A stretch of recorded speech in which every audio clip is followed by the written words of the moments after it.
बिगाड़ा काम बिगाड़ा। 3 बहुओं के रवैये से सासू माँ बहुत परेशान थी।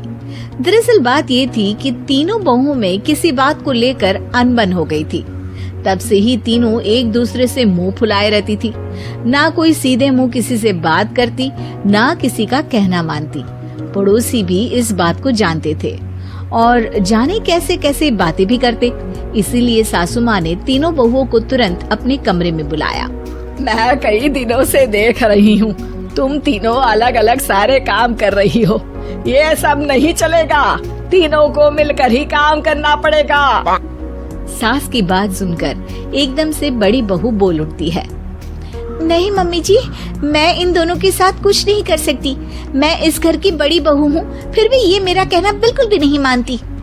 अरे जेठानी जी, जानबूझकर मुझे डबल काम करवाती है आप, और छोटी मुझसे टेढ़े मुंह ही बात करती है। इन दोनों के बीच हमेशा सैंडविच बन जाती है मेरी, और मैं हमेशा आलू की तरह बीच में मसली जाती हूँ। मम्मी जी, इन दोनों को लगता है कि मैं छोटी हूँ तो इनके पैरों तले दब जाऊंगी, लेकिन नहीं, मेरा भी उतना ही अधिकार है जितना इन दोनों का है। बड़ी आई दोनों मेरी चुगली करने के लिए, मुझे क्या कम समझ रखा है। तीनों बहू एक दूसरे से बहस करने लगती है और सास दोबारा ये देखकर टेंशन में आ जाती है और सबसे कहती है, चुप हो जाओ, अब से तुम तीनों सारे काम एक साथ करोगी, आंख बंद करके एक दूसरे की बात सुनोगी। तुम तीनों इस बात को गांठ बांध लो, वरना अगली छुट्टियों में तुम्हारा अपना मायके जाना कैंसिल। सास की बातें सुनकर डर के मारे तीनों हामी भर देती हैं। जी मम्मी जी, मैं समझ गई। हाँ मम्मी जी, जैसा आप कहें, आप जो कहेंगी मैं वही करूंगी। तीनों बहू सास की बात को गांठ बांध लेती है और वादा करती है कि अब से सारे काम वो तीनों एक साथ मिलकर ही करेंगी। ये सब देखकर सास खुश हो जाती है और वहाँ से चली जाती है। नीचे जाकर वो देखती है कि घर में शर्मा जी आए हुए होते हैं। सास जोर से आवाज लगाकर कहती है, अरे बहू, जरा चाय बनाकर तो लाना, शर्मा जी आए हैं। सास की बात सुनकर तीनों बहू तुरंत किचन की ओर भागती है और चाय बनाना शुरू कर देती है। मुझे तो एकदम मसाले वाली कड़क चाय पसंद है, तो हम शर्मा जी के लिए मसाले वाली चाय ही बनाएंगे। अरे नहीं दीदी, गर्मी के मौसम में मसाला चाय कौन पीता है? मैं तो शर्मा जी के लिए इलायची वाली चाय ही बनाऊंगी। ये कैसी बात कर रही हैं आप दोनों? मेरी मम्मी ने सिखाया है कि मेहमान को ज्यादा दूध और शक्कर वाली चाय देनी चाहिए, वरना वो घर वालों को कंजूस समझते हैं। तो मैं तो शर्मा जी को ऐसी ही चाय दूंगी।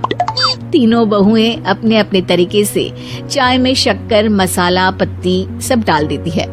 उबलने के बाद तीनों मिलकर चाय बाहर लेकर जाती है और शर्मा जी और सासू माँ को देती हैं। चाय पीने के बाद शर्मा जी सासू माँ को देखकर शर्मा जाते हैं और शर्मिंदा महसूस करते हैं कि आखिर उन्होंने चाय पीने के लिए हामी क्यों भरी। सासू माँ भी चाय पीना शुरू करती है और कहती हैं, अरे बहू, ये कैसी चाय बनाई है? चाय है या मीठे दूध की बासुंदी? हाँ, चाय अच्छी नहीं लगी क्या? कोई बात नहीं, हम पराठा बनाकर लाते हैं। चलो चलो अंदर। हाँ हाँ चलो। हाँ आती हूँ मैं भी। नहीं नहीं, मेरा पेट चाय ने ही चौपट कर दिया, वही काफी है। पराठे से पोपट नहीं करवाना, मैं तो चलता हूँ। शर्मा जी चुपचाप पतली गली से निकल जाते हैं। अगले दिन सास बहुओं से कहती है, अरे बहू, जाओ जाके ऊपर के गेस्ट हाउस की सफाई कर दो। कल हमारे यहाँ मेरे दूर के रिश्तेदार आने वाले हैं, तो पूरे कमरे को चमका देना, समझी? तीनों बहू सास की बात को मानकर ऊपर सफाई करने चली जाती हैं और तीनों कमरे की सफाई चालू कर देती है। बड़ी बहू मकड़ी के जाले साफ करती है, तो बीच वाली झाड़ू लगाना और छोटी वाली सर्फ डालकर जमीन धोना शुरू कर देती है। अरे दीदी, जेठानी जी, अभी मैंने पूरी फर्श धोई और आप फिर से धूल नीचे गिरा रही हैं। और मछली जेठानी जी, आप बिना झाड़ू की धूल यहाँ छटक रही हैं। अरे तीनों को साफ करना है, एक साथ सफाई करते हैं ना। अरे वही तो, हम साथ साथ हैं, घर साफ साफ है। तीनों बहू ऐसे ही काम में उलझ जाती है और 2 घंटे तक एक ही कमरे की सफाई करती रहती है। बहुत देर से अपनी बहुओं को ना देखने के कारण सास ऊपर कमरे में उन्हें देखने जाती है, लेकिन कमरे में घुसते ही वो गीली फर्श पर फिसलने के कारण नीचे गिर जाती है। ओरी मोरी मैया, हड्डी मरोड़ के रख दी। आए मेरी तो कमर ही टूट गई रे। तीनों बहुएं सास को उठाती हैं और बिस्तर पर सुला देती है। अरे मेरे हाथ पैर दर्द कर रहे हैं, दबा दो, आराम मिलेगा। हाँ जी माँ जी। अरे जी माँ जी, जी माँ जी। और तीनों बहुएं एक साथ सास के हाथ को दबाना शुरू कर देती है। माँ की तो चीख ही निकल जाती है और नतीजा ये होता है कि सास के बचे हुए शरीर में भी दर्द उठ जाता है। हाय राम, ये क्या कर दिया तुम तीनों ने। अरे मेरी तो किस्मत ही फूटी है कि तुम जैसी बहुएं मुझे मिली। हे भगवान, पूरे शरीर में दर्द बढ़ गया है। अब तो पता नहीं कि चल भी पाऊंगी या नहीं। माफ करो, मुझे गलती हो गई मुझसे कि तुम तीनों को एक साथ काम करने के लिए बोला।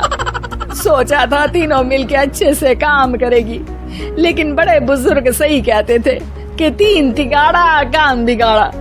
तुम लोगों ने ये बात ना आज साबित करके दिखा दी। तुम तीनों को तो समझाना यानी मानो भैंस के आगे बीन बजाना है। तुम्हें अकेले अकेले काम करना है ना, तो अब से तुम अकेले ही अपना अपना काम करो। तीनों बहुएं वहाँ से जाने लगती है। अरे कहाँ जा रही हो? आप ही ने तो कहा कि अपना अपना काम करो, तो मुझे मुल्तानी मिट्टी लगानी है। अरे मुझे भी तो नेल पॉलिश लगानी है, मुझे ना मेहंदी लगानी है। सास अपना सर पीट लेती है और कहती है, अरे मुझे भी लगाना है कुछ। क्या माँ जी? क्या माँ जी? क्या माँ जी? तुम्हारे घर वालों को फोन तुम्हारी हरकतें बताने के लिए।